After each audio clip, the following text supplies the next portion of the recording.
Senhoras e senhores, chegamos ao último período desse seminário.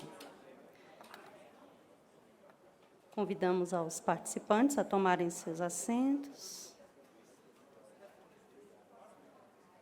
Para a composição da mesa, convidamos Sua Excelência, o senhor desembargador Vanderlei Godoy Júnior, do Tribunal Regional do Trabalho da 12ª Região, conselheiro consultivo da ENAMAT. O senhor diretor da Escola Nacional de Formação e Aperfeiçoamento de Magistrados do Trabalho, ministro Aloísio Correia da Veiga.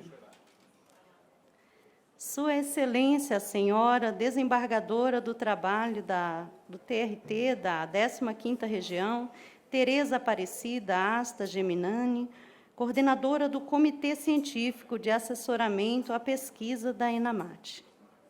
E Sua Senhoria, o senhor professor doutor Alexandre Cunha, coordenador de pesquisa do IPC-IG. Com a devida autorização, fará uso da palavra Sua Excelência, o senhor desembargador Vanderlei Godoy Júnior. Muito bom dia. Cumprimentar inicialmente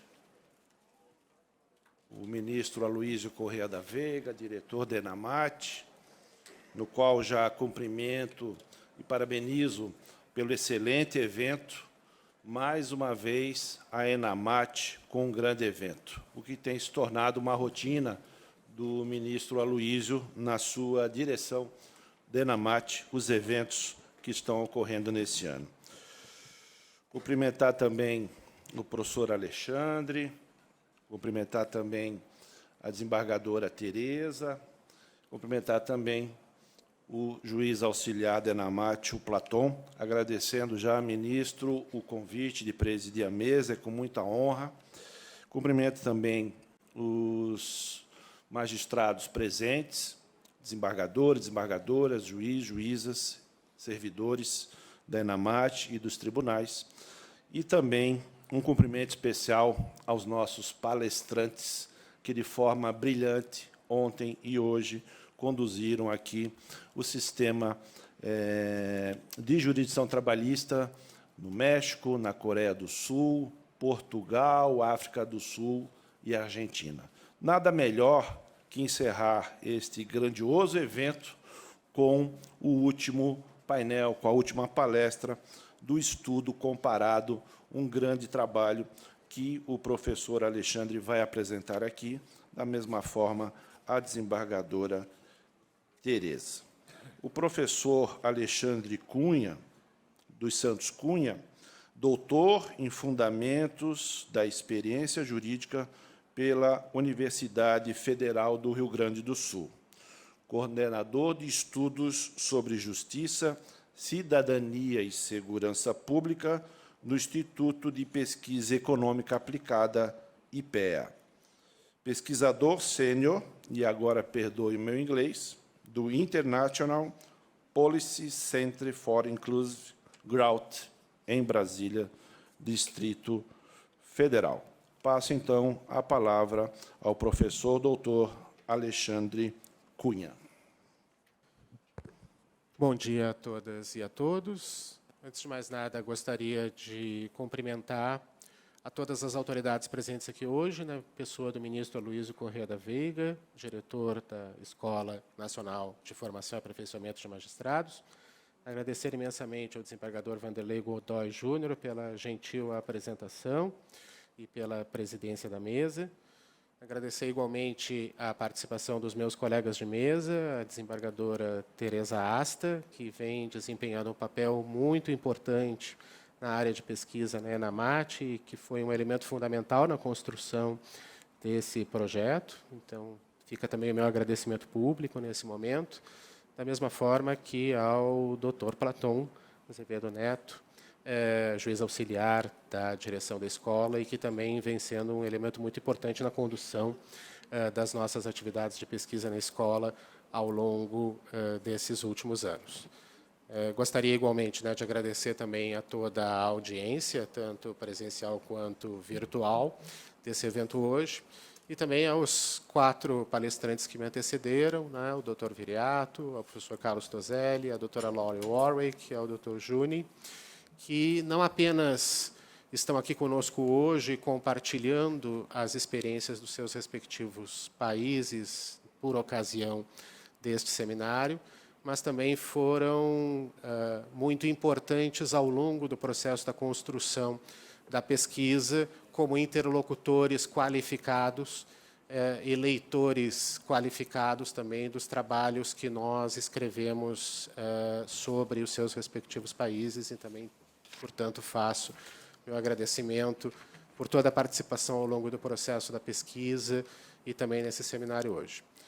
Gostaria também de finalmente agradecer à equipe de pesquisadores que comigo trabalhou no IPCIG na condução desse projeto de pesquisa, especialmente a Raíssa Alves, que está aqui presente conosco hoje, e na pessoa da Raíssa, né, todos os demais membros da equipe que trabalharam na construção desse projeto, bem como também, né, a Adriane, assessora de pesquisa da ENAMAT, que também esteve, né, proximamente conosco ao longo desse período todo. Bom, a minha atribuição aqui ao final é de tentar estabelecer uma comparação entre os sistemas de jurisdição trabalhista dos diferentes países que compuseram o nosso estudo e cujas apresentações nós assistimos aqui hoje. Basicamente, o programa que eu vou seguir segue 4 pontos. Eu começarei retomando uma questão que já foi muito propriamente levantada pelo ministro Aloísio na sessão inaugural desse seminário, processo de seleção desses países, por que chegamos a esses 6 países, por que eles são o objeto de pesquisa entre todos os países do mundo, e que eles representam, portanto, para nós. Num segundo momento, eu tratarei da metodologia que nós empregamos na produção do estudo. No terceiro momento, eu elencarei os aspectos que foram objeto da nossa investigação e concluirei com a apresentação de algumas das conclusões às quais nós chegamos a partir da comparação entre a realidade desses 6 países. E prometo que farei tudo isso estritamente dentro do tempo que me foi estipulado, então não é necessário que ninguém se preocupe quanto a isso. Bom, como nós chegamos a esse conjunto de 6 países? Bom, um dos 6 países, evidentemente, era o Brasil. A nossa ideia era entender o sistema de jurisdição trabalhista brasileiro a partir de uma comparação com outros países, ou seja, melhorar a nossa compreensão sobre o nosso lugar relativo no mundo a partir da comparação da realidade brasileira com outros países. Nós, para selecionarmos esses outros 5 países, partimos de um conjunto de 71 países, não dos 201 países do mundo, mas dos 71 países que prestam informações regulares à Organização Internacional do Trabalho quanto aos seus indicadores relativos ao mercado de trabalho, relativos à proteção dos trabalhadores, porque esses 71 países que prestam regularmente informações à Organização Internacional do Trabalho são aqueles a respeito dos quais nós teríamos informação suficiente para proceder a uma seleção. Então, nós partimos dessa lista inicial de 71 países que prestam informações regulares à OIT, analisando um conjunto de 39 diferentes variáveis sobre a realidade do mercado de trabalho, da regulação do mercado de trabalho, do sistema de proteção ao trabalhador nesses países, do direito material do trabalho e do sistema de solução de conflitos trabalhistas empregado por cada um desses países. E fizemos isso, né, a partir dessas 39 variáveis de cada um desses 71 países. Nós aplicamos um modelo chamado GOM, modelo Grade of Membership, para definir 3 perfis extremos, 3 tipos extremos de realidades. Basicamente, a partir dessas 39 variáveis, da análise dessas 39 variáveis, é possível dividir esses 71 países em 3 grandes grupos extremos. Claro, existem países que ficarão no meio, será uma composição desses perfis, mas é possível separá-los em 3 perfis extremos. Países com alto nível de desenvolvimento socioeconômico, Estado de Direito consolidado e flexibilidade de leis trabalhistas. Países com nível de desenvolvimento socioeconômico intermediário, Estado de Direito frágil e leis trabalhistas com grau moderado ou alto de proteção do trabalhador. E países com nível de desenvolvimento socioeconômico baixo, Estado de Direito frágil e baixa proteção ao trabalhador. A partir da separação dos países nesses três grupos, a ideia foi, do posicionamento do Brasil como sendo um membro do grupo 2, né? Nós, então, procedemos à seleção de países que tivessem nível de pertencimento ao grupo 2 e países que tivessem diferenças em relação ao grupo 2, o grupo no qual o Brasil está inserido. Então, nós fizemos, né, a seleção de um país latino-americano como igualmente pertencente ao grupo 2 como o Brasil, que foi o México. Fizemos a seleção de 2 países pertencentes ao grupo 1, um país europeu, Portugal, e um país asiático, a Coreia do Sul. Um país que ocupa uma posição intermediária entre os grupos 1 e 2, que é a Argentina, que é um país que está entre o nível 1 e o nível 2. E um país que tem características dos 3 grupos, um país mais complexo na sua estrutura do que o nosso, que é a África do Sul, né, que entrou representando a África e que é um país que tem características dominantes dos 3 grupos. Então, a comparação que nós estamos estabelecendo é uma comparação para o lado, com o México, para cima, com a Argentina, Portugal e com a Coreia do Sul, ainda com a África do Sul, que é um país cuja peculiaridade faz, né, ter um nível de pertencimento aos 3 grupos. Então, ela tem aspectos de país desenvolvido, de país de desenvolvimento intermediário, de país de desenvolvimento socioeconômico baixo. E, com isso, também obtivemos uma representatividade dos 5 continentes, que era um objetivo.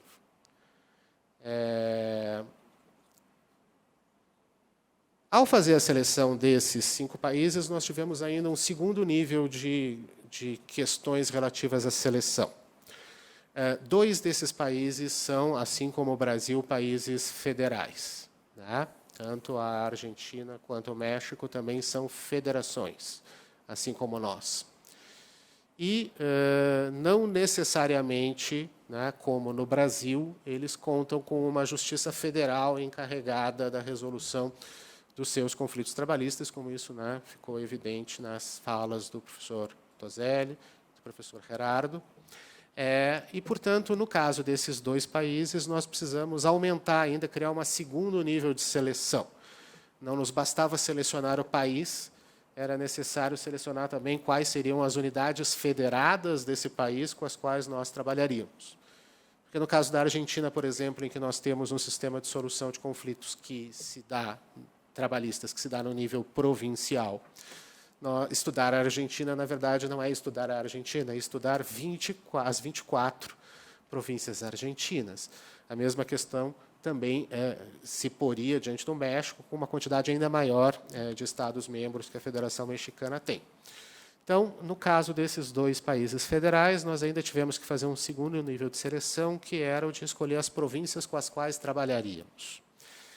E nos casos, né, desses 2 países, a nossa opção foi por estudar a sede política da federação. Então, nós estudamos, né, a cidade autônoma de Buenos Aires, na Argentina, e a cidade do México, no México, tá? Que é a unidade federada na qual está situada a capital federal desses ambos esses países, e escolhemos uma província do interior em cada um desses países. A escolha recaiu sobre Córdoba, na Argentina, e sobre o Guanajuato, no México.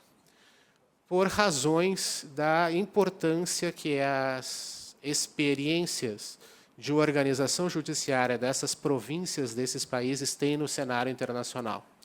Se você analisa a literatura sobre organização do sistema de justiça no âmbito internacional, tanto a província de Córdoba, na Argentina, quanto o estado do Guanajuato, no México, são unidades federadas que têm um histórico de reconhecimento da literatura como sendo províncias que mantêm organizações judiciárias inovadoras, eficientes e que constituem exemplos para reformas judiciais em outros países, inclusive. E, portanto, esse foi o sentido da escolha dessas províncias nesses países. Bom, qual foi a metodologia a partir da seleção desse conjunto de países que nós adotamos para a produção do estudo? Nós iniciamos, a metodologia inicialmente prevista para a execução do trabalho, partia de uma análise dos dados e de uma revisão da literatura existente sobre cada um desses países. Portanto, nós partimos das bases de dados mantidas pela OIT, a Ilostat, produzimos um conjunto de bases de dados sobre cada um desses países e fizemos uma revisão da literatura existente sobre o sistema de solução de conflitos trabalhistas desses países, nas línguas nas quais os membros da equipe de pesquisadores podiam lê-las, portanto, da literatura existente, em português, espanhol, francês e inglês, basicamente, para que nós pudéssemos construir um panorama da situação de cada um desses países. A partir disso, a ideia original era que nós fizéssemos um conjunto de missões técnicas a cada um desses países para realizar trabalho de campo, visitando as organizações judiciárias desses países, conversando com sindicatos de empregados e empregadores, com especialistas, professores universitários e pesquisadores, sobre a realidade de cada um desses países que nós teríamos inicialmente desenhado a partir dessa análise da literatura. Infelizmente, a pesquisa iniciou em março de 2020 e, consequentemente, tornou-se impossível a realização de qualquer tipo de missão técnica internacional para a execução do trabalho. Se a epidemia nos impôs uma nova forma de trabalhar, também o contexto pandêmico abriu a possibilidade para uma muito profícua cooperação com pesquisadores locais desses diferentes países por meios virtuais, que talvez não tivesse sido possível em outros contextos. Antes do contexto pandêmico, a gente tinha muito mais dificuldade de se dispor a trabalhar online com outras pessoas do que a gente passou a ter com a pandemia. Talvez seja essa, inclusive, uma característica que vai permanecer no futuro.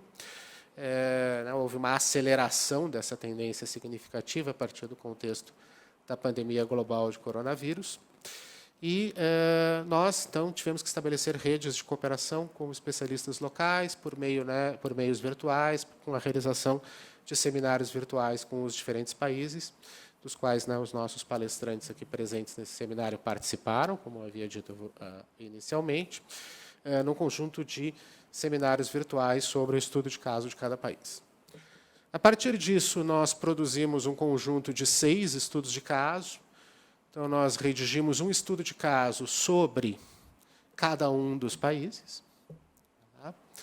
E, uma vez produzidos esses 6 estudos de caso sobre cada um dos países, nós produzimos, então, um estudo de caso comparado, comparando o mercado de trabalho, a regulação do trabalho, o direito do trabalho e o sistema de solução de litígios trabalhistas de cada um desses países.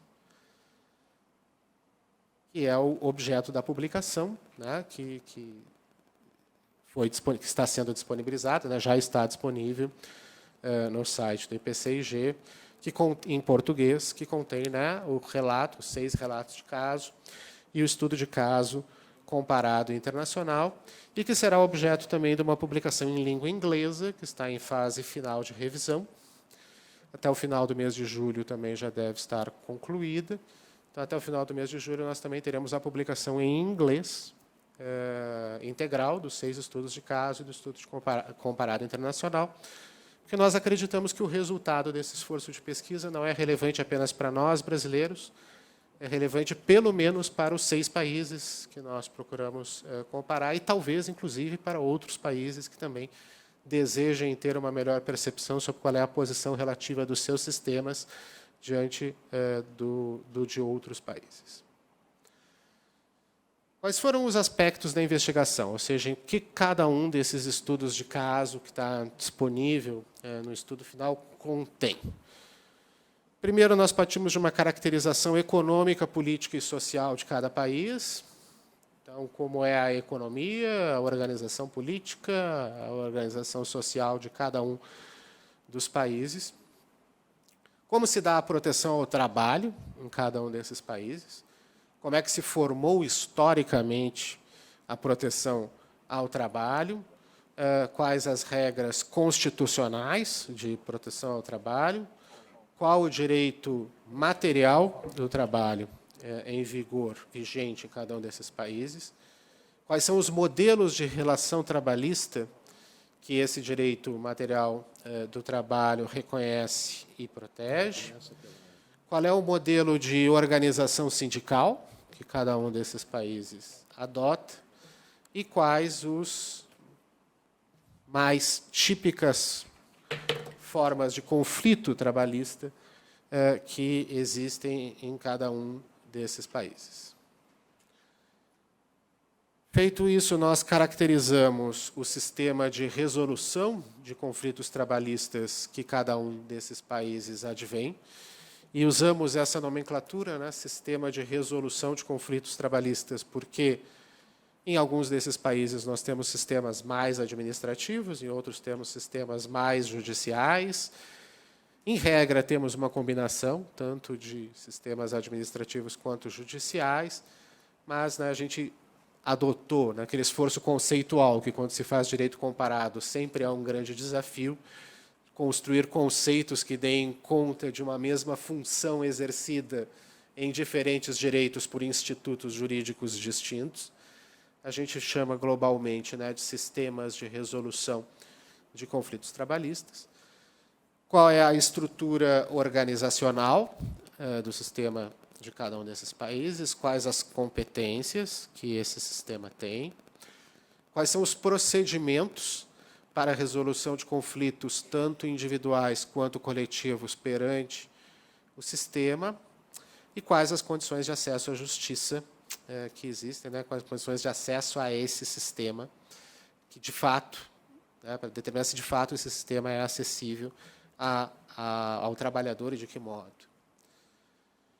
Fizemos também uma análise da organização administrativa desse sistema, tentando entender qual é o grau de autonomia com o qual ele tem, qual é o seu quadro de pessoal, os tipos de cargos, as atribuições desses diferentes agentes dentro do sistema, a remuneração que eles têm, como eles são recrutados, selecionados, treinados e capacitados. Essa é uma demanda especialmente importante da ENAMAT, considerando que a ENAMAT é uma escola, né, de aperfeiçoamento e formação de magistrados. Era especialmente importante entender como o pessoal que se encarrega da solução de litígios trabalhistas em outros países é recrutado, selecionado, treinado e capacitado. E fizemos ainda uma análise da performance do sistema de resolução de conflitos trabalhistas de cada um desses países, determinando qual é a quantidade de pedidos recebidos, processados e baixados, quais são os tipos de pedidos, o que normalmente se pede que seja resolvido, qual é a taxa de sucesso, ou seja, qual é o percentual de pedidos julgados procedentes, o valor médio das condenações, quando as condenações são pecuniárias, ou se elas não são pecuniárias, né, que tipo de condenação se faz, qual é a taxa de cumprimento, ou seja, se essas decisões são efetivamente cumpridas, né, e indicadores orçamentários relativos aos custos desses sistemas. A partir desse conjunto, né, amplo de informações que estão disponíveis, né, no texto, que já está, né, inclusive, publicado e à disposição de todos e todas para leitura, eu queria ressaltar um conjunto pequeno de conclusões para essa sessão pública aqui hoje, que talvez os estrangeiros possam estranhar um pouco o porquê da seleção que eu fiz, mas aí são seleções que fundamentalmente dialogam com o debate brasileiro sobre a justiça do trabalho, talvez explique o porquê de eu escolher fundamentalmente ressaltar essas conclusões em detrimento de outras que também seriam igualmente interessantes, mas consumiriam muito mais tempo do que eu teria disponível aqui hoje para conversar com vocês. Acho que a primeira conclusão importante desse trabalho é que existe uma diversidade muito grande de sistemas de resolução de conflitos trabalhistas. Você tem sistemas que são preponderantemente administrativos, como é o sistema coreano, por exemplo, no qual a solução do conflito trabalhista se dá essencialmente na esfera administrativa, por meio de um órgão administrativo independente, mas cujas decisões podem ser revistas judicialmente, né, pelas cortes administrativas na sua atividade, né, de revisão judicial dos atos administrativos, até sistemas que são preponderantemente administrativos, mas mais um pouco judiciais, como é o caso do sistema sul-africano, no qual você tem um sistema que é preponderantemente administrativo, por meio do sistema, né, de conciliação e arbitragem, que é executado por um corpo que é independente, mas é um corpo administrativo, mas no qual você tem uma justiça do trabalho própria, independente, que tem algumas competências originárias, importantes, inclusive, além das competências, né, de revisão dos casos que vêm do sistema administrativo, até sistemas que são tem uma etapa administrativa prévia, mas são essencialmente judiciais, como o caso do sistema argentino, né, que tem, a partir do século, uma atividade administrativa prévia, mas são essencialmente sistemas judiciais, até sistemas que você poderia dizer que são puramente judiciais, como é o caso do nosso. Você tem sistemas mais voltados para a conciliação, outros mais diretamente direcionados a uma decisão final. Agora, o que você não tem é a ausência de um sistema de resolução de conflitos trabalhistas. Todos esses países se reconhecem que as relações de trabalho geram conflito e que esses conflitos precisam ser resolvidos. É necessário que o Estado, de alguma forma, intervenha na resolução desses conflitos e, mais, em que alguma medida deve haver a possibilidade de recurso judicial à resolução desses conflitos. Ou seja, todos esses sistemas, ainda que alguns sejam mais administrativos, outros menos, uns mais voltados para a conciliação, outros menos, todos eles prevêem a possibilidade ou a necessidade de que, no limite, as questões sejam resolvidas judicialmente. Em regra, né, todos esses países também conheceram reformas recentes nos seus sistemas. Isso foi um traço bastante presente nesses países, o que demonstra, né, que existe um movimento internacional de reforma do sistema de resolução de conflitos trabalhistas, focado com alguns objetivos comuns, que eu acho que apareceram nas falas de vários dos nossos palestrantes, né? Focados numa maior celeridade, numa maior garantia, né, de direitos, maior efetividade da atuação do sistema. Bom, né, reconhecimento da possibilidade de judicialização é uma questão que eu já levantei. Em todos esses países, existe um volume relevante de casos, embora no caso sul-coreano talvez você tenha muito menos litígio envolvendo relações de trabalho. Existe um volume relevante de casos, mesmo na Coreia do Sul, e existe um volume muito relevante de casos nos outros países, né? Que indica que falas que a gente comumente ouve no Brasil, como, né, 98% das ações trabalhistas que correm no mundo, correm no Brasil, são evidentemente falsas. Tá? Isso é impossível, nem no conjunto desses 5 países nos quais a população brasileira seria mais ou menos metade do conjunto desses 6 países. Nem nesse conjunto de 6 países a gente chegaria perto disso, que dirá no contexto global. Ou seja, litiga-se muito em torno de questões trabalhistas em qualquer lugar, embora em alguns lugares se litigue mais ou menos, eu vou mostrar isso daqui a pouco, mas litiga-se muito em torno de questões trabalhistas em qualquer lugar.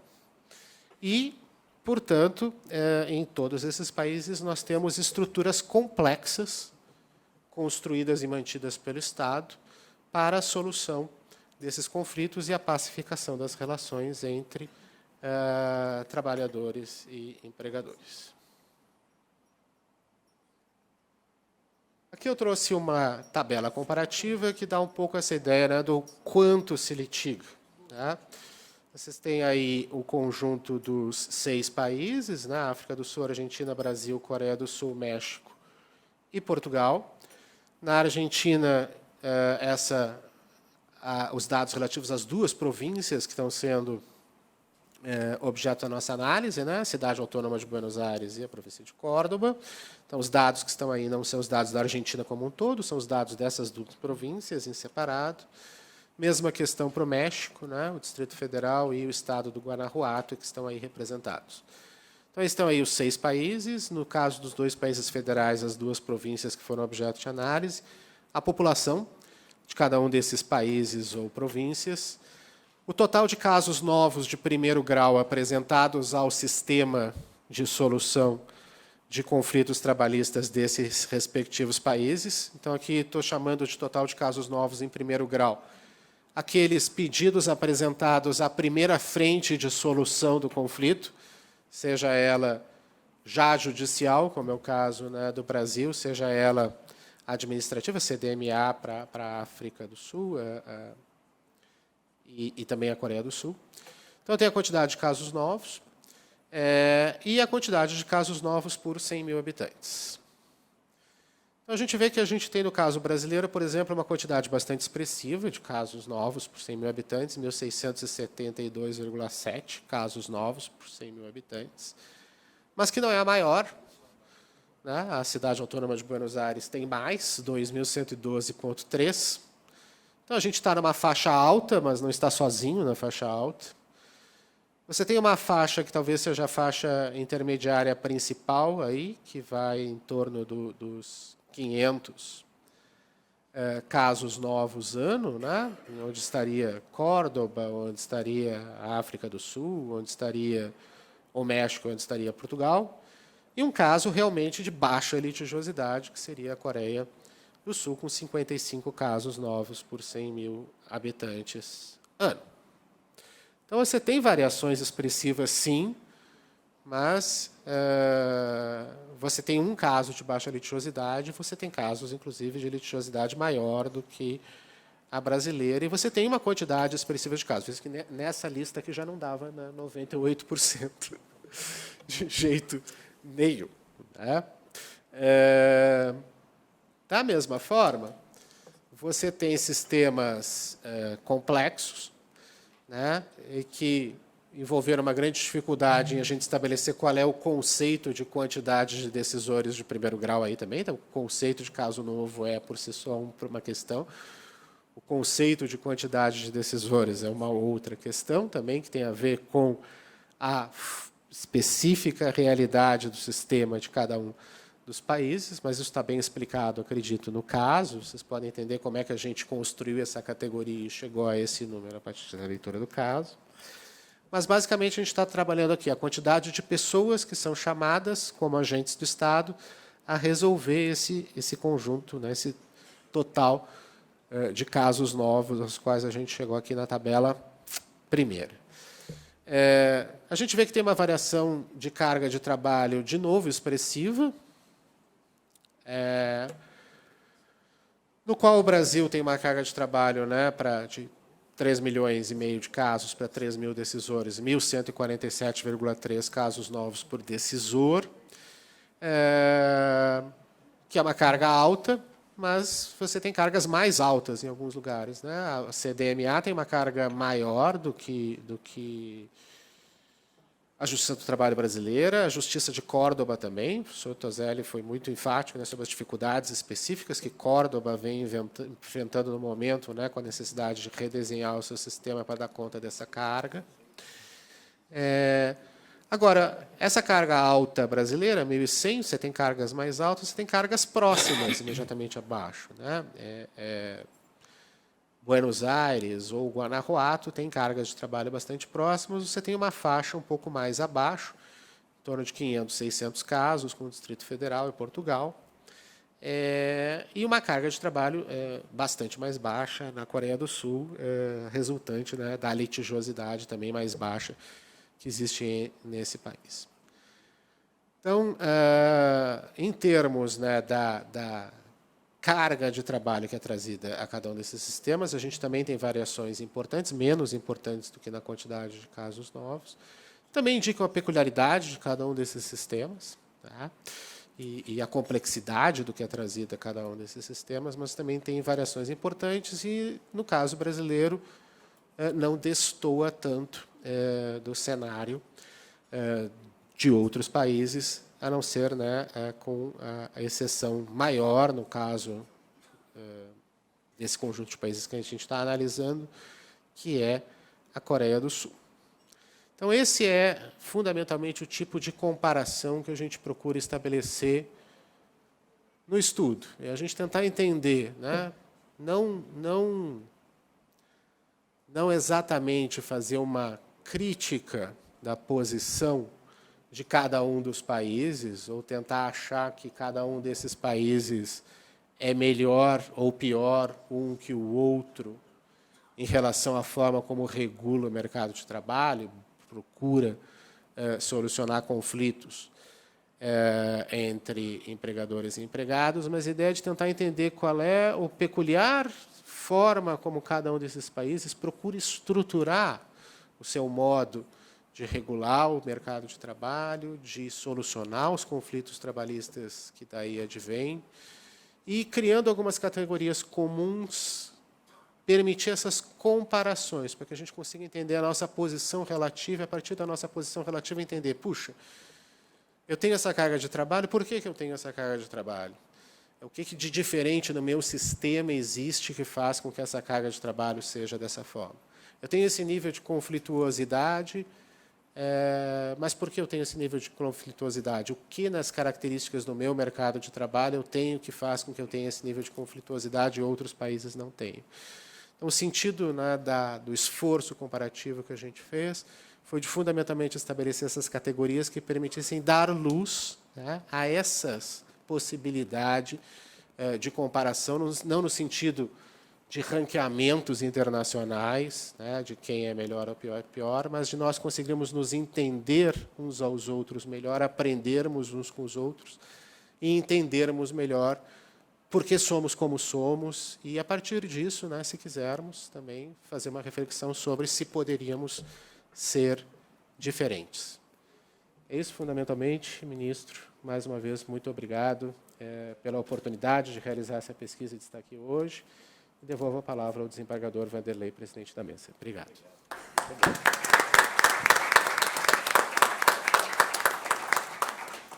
Obrigado, doutor Alexandre, pela magnífica conferência de encerramento, de forma brilhante, tratando, né, do estudo comparado de sistemas de jurisdição trabalhista, África do Sul, Argentina, Brasil, Coreia do Sul, México e Portugal. Fazer um estudo comparado com um país já é muito complicado, já é difícil. Agora, envolvendo 6 países, é realmente de grande relevância, destaque e complexidade. Parabéns ao doutor Alexandre pela extensa, completa e detalhada pesquisa, coordenado, claro, pela desembargadora Tereza, todos os demais membros, que até o Platão faz parte, de forma brilhante, e os demais servidores aí que contribuíram. Passo a palavra, então, para Vossa Excelência, desembargadora Tereza, para o debate.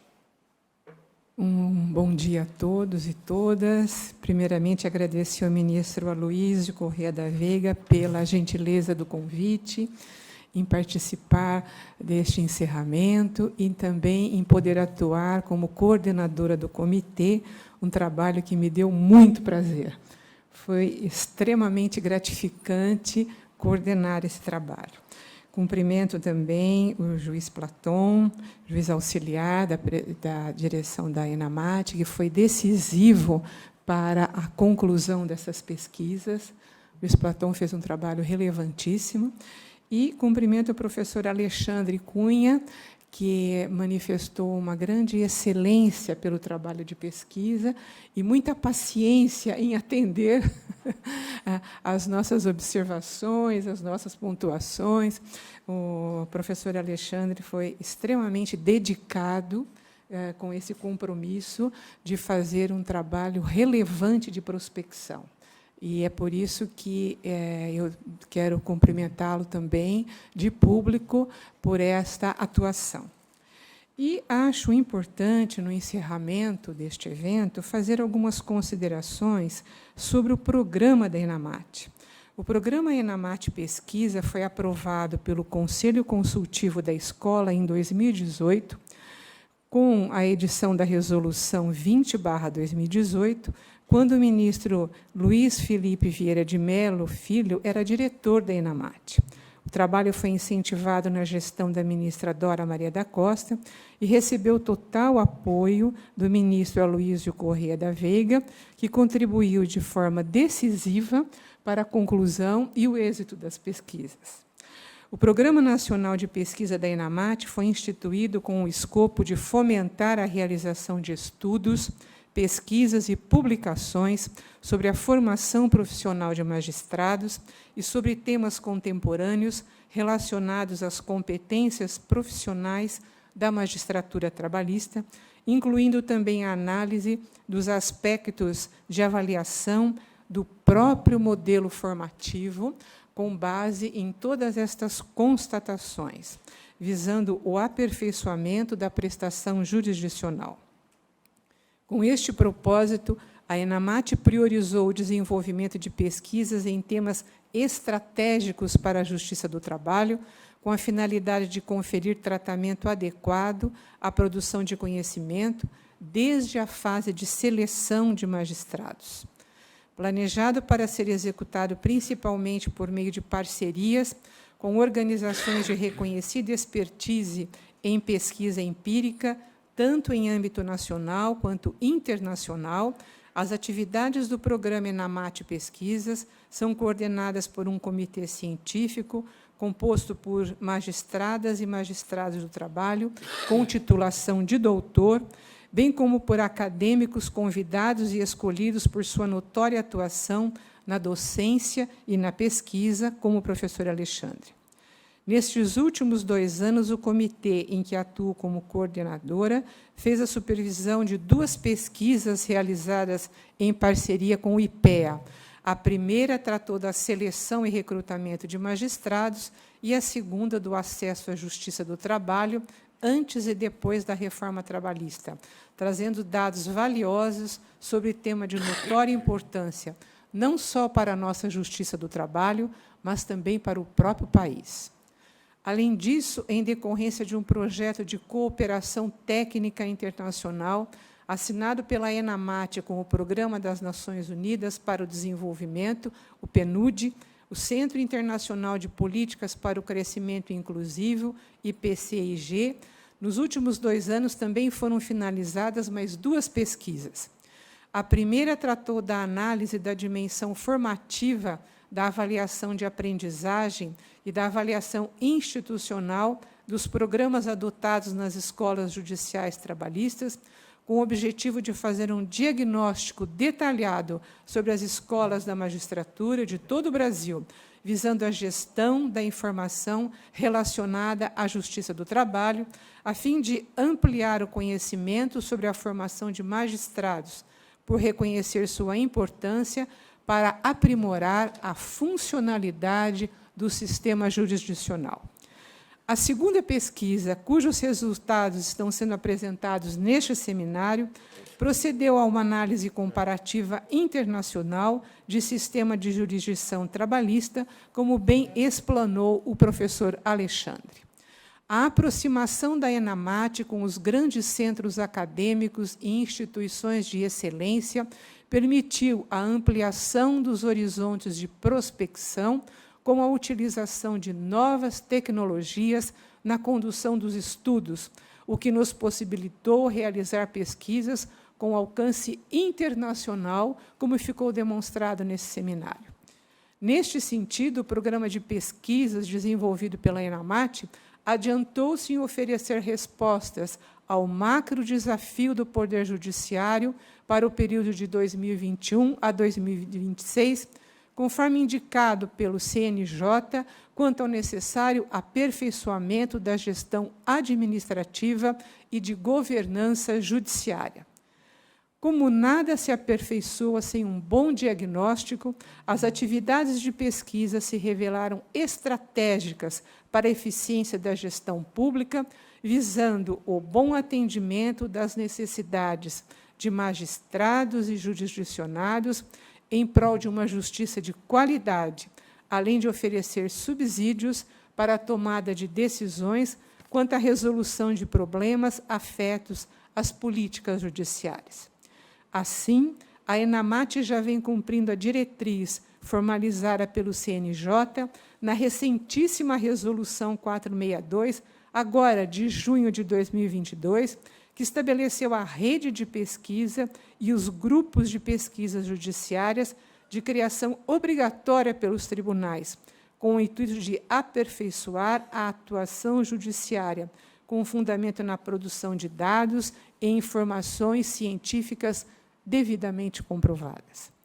Como demonstrou esse seminário de âmbito internacional, a divulgação da exitosa pesquisa desenvolvida pela ENAMAT, mediante convênio com o PNUD, tendo à frente dos trabalhos o professor Alexandre dos Santos Cunha, além de estimular as escolas judiciais dos regionais a desenvolver atividades neste sentido, pois contribui de maneira significativa para a formação e o aperfeiçoamento dos magistrados e magistradas do trabalho, propicia o aprimoramento da funcionalidade da nossa justiça social, que é o objetivo e a razão de ser da Justiça do Trabalho. Quero agradecer à assessoria de pesquisas da ENAMAT, a Adriene Domingues Costa, ao coordenador administrativo José Malmir dos Santos, que muito contribuíram para a realização deste evento. E vou finalizar fazendo apenas uma pergunta ao professor. Professor Alexandre, após este longo e exaustivo trabalho de excelência prospectiva, qual foi o fato que mais o surpreendeu, o fato que mais chamou a atenção da equipe de pesquisa? Muito obrigado, desembargadora. Essa é uma boa pergunta. Eu tendo a ser o pesquisador chato e dizer que e pegar uma questão bem arcana e metodológica que me surpreendeu muito para dizer esse processo.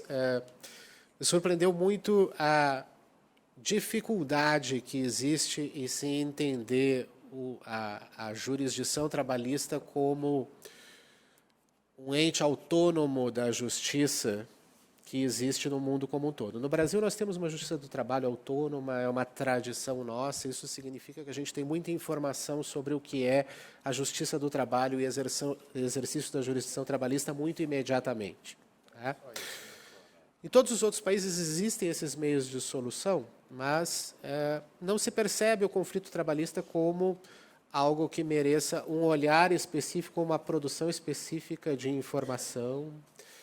E, portanto, é extremamente difícil a gente conseguir segregar o que é conflito trabalhista de outros tipos de conflito, quando a gente analisa, por exemplo, a estatística judicial de muitos países, ou as informações que existem sobre o funcionamento do sistema daquele país. Então, isso a gente imaginava desde o início que seria uma questão, mas a gente imaginava que seria uma questão fundamentalmente porque não se havia tentado fazer isso, mas me surpreendeu muito a ausência de marcadores que permitisse a gente entender isso. O que talvez explique, às vezes, essas conclusões mais assodadas que a gente tira quando olha para um outro país. A gente pega, por exemplo, lá as informações estatísticas do Federal Judicial Center americano, olha e diz assim, não, mas não tem conflito trabalhista nos Estados Unidos. Puxa, se tem, né, uma sociedade hiperlitigante como a americana discute qualquer coisa menos relação de trabalho, isso é logicamente, né, impossível que isso seja. O que você não tem é uma imediata visualização disso, porque essa informação não se apresenta, evidentemente, requer um trabalho de abertura dos dados e das informações que requer um esforço significativo, uma busca com esse olhar, que, confesso, foi mais difícil do que eu imaginava inicialmente no processo. Agora, que ao final nós chegaremos a um resultado que diz que a nossa posição de solidão diante do mundo é um mito, eu não tinha muita dúvida disso desde o início. Tá? Me parece que a gente tende a criar mitologias em torno das questões envolvendo conflitos trabalhistas no Brasil, que são isso, né? Mitologias muitas vezes politicamente interessadas, inclusive, sobre o que seja a situação do conflito trabalhista no Brasil. Então, que a gente foi encontrar um cenário nos quais existe muito conflito, existe a necessidade desse conflito ser mediado, arbitrado, que o Estado atue na pacificação social, que isso gera, inclusive, um grande volume de demanda em regra, tá? Isso eu não diria que me surpreendeu, eu diria que era um pouco o que eu esperava encontrar mesmo. A não ser, claro, né, no caso específico da Coreia do Sul, que a gente também já conhece, né, os sistemas orientais, em geral, as sociedades, são sociedades mais avessas à judicialização de conflitos em geral, né, não apenas trabalhistas. Né. Se pensar que a Ordem dos Advogados de Tóquio tem 1000 membros, por exemplo, você vê o quão pouco conflitiva, né? A não ser que esses advogados tenham carteiras aí de milhares de clientes, o que eu não acredito, que é um meio pouco procurado, né? Existem outras formas de você procurar compor os seus conflitos que não sejam o judiciário. Mas, enfim, eu, de qualquer forma, mesmo assim, né, existe um sistema na Coreia, existem 13.000 pessoas que procuram todos os anos, porque é relevante, sim, o Estado estar presente, apoiando a pacificação das relações de trabalho. Muito obrigada, professora. Eu devolvo a palavra ao presidente de mesa, desembargador Vanderlei. Obrigado, desembargadora Tereza. Agradeço novamente ao ministro Aloísio pela presidência desta mesa muito importante de encerramento desse grandioso evento. Agradecer também ao Platon pelo apoio, pela confiança e parabenizar novamente o doutor Alexandre e a doutora Tereza, toda a equipe, pelo brilhante trabalho. Devolvo a palavra ao cerimonial. Neste momento, será feita a entrega do certificado ao conferencista.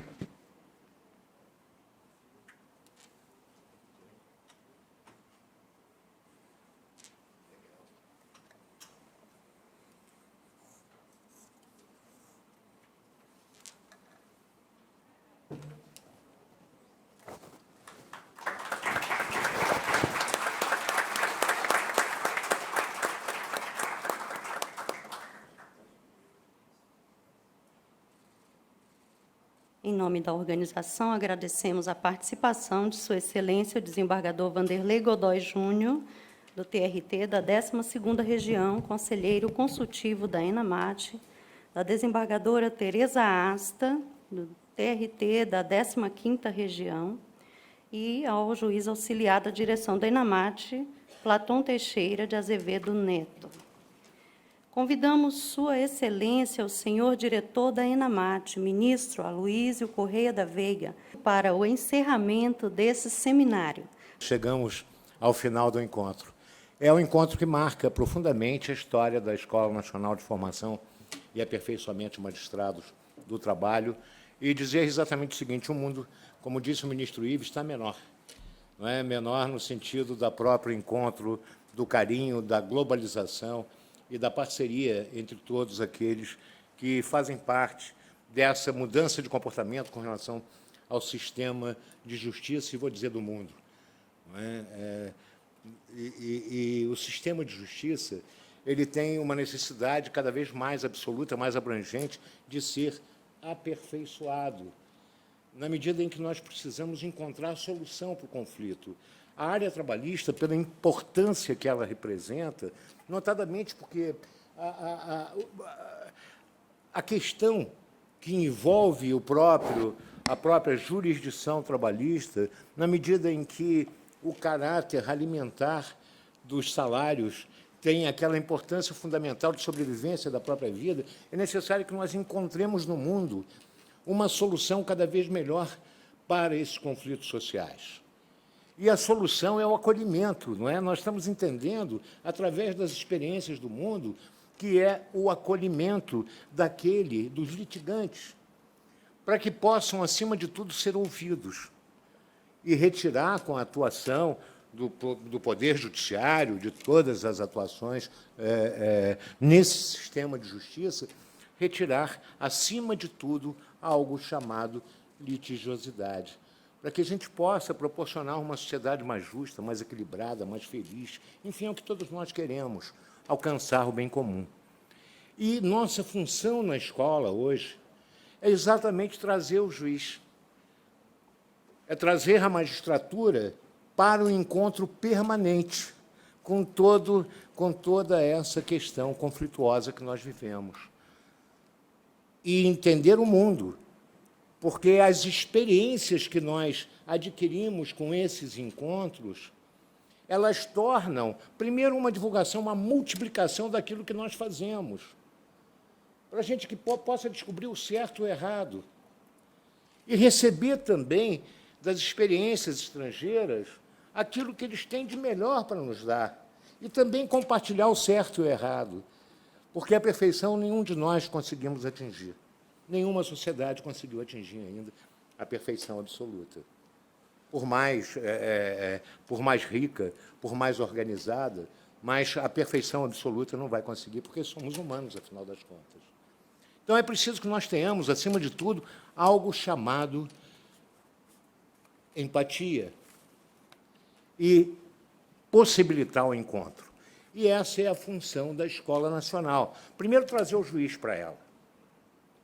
Trazer o juiz para a escola para que ele possa ter conhecimento. Segundo, conhecer a nossa realidade, conhecer a nossa sociedade e conhecer profundamente o sistema de justiça, para exatamente nós demonstrarmos a verdade, para não ficar aquela história, 90% das ações trabalhistas no mundo são no Brasil. Não é verdade, nunca foi verdade isso. Embora nós tenhamos uma conflituosidade muito grande, mas não é uma verdade. Temos nossos problemas, temos a nossa história, e cada vez mais estamos procurando solucioná-la dentro desse propósito. Um propósito de aperfeiçoar esse sistema de justiça para que a gente possa provocar, por formas até alternativas de solução do conflito, a resolução absoluta dos conflitos, retirando, acima de tudo, aquela sensação do trauma provocado pela sentença. Julgar, não vou dizer que seja algo fácil, mas julgar é um ato de uma ciência que nós somos submetidos e somos titulares dessa função já há milênios.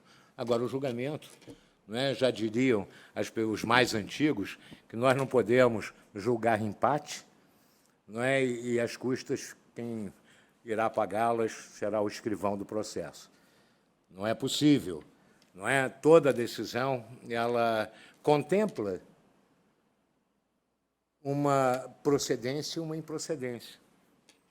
e que, naturalmente, causará um trauma. Então, os métodos alternativos de solução do conflito terão muito mais eficácia, notadamente que nós vamos desenvolver algo chamado acolhimento.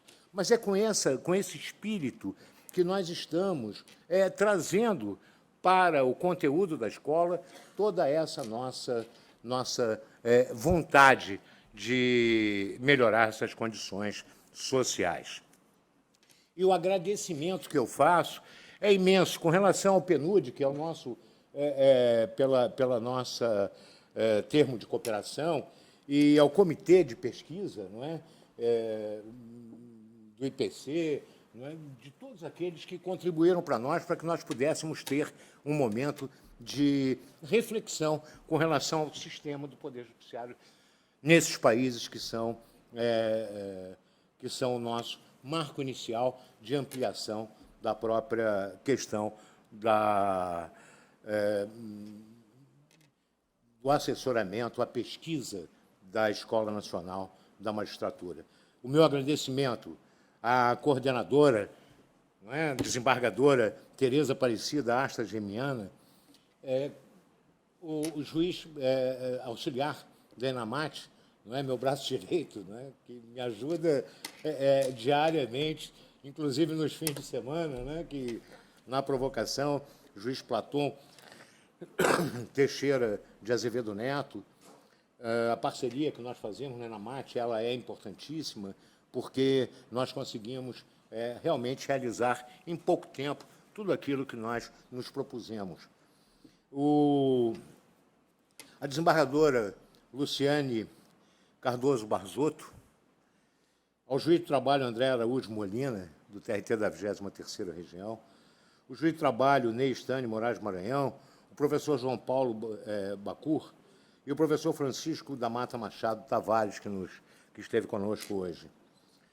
E aos servidores da ENAMAT, que são incansáveis em nos auxiliar, não é? E a sua atuação é diferenciada. Não é? A Adriane, não é? Que é uma parceira no grupo de pesquisa, né?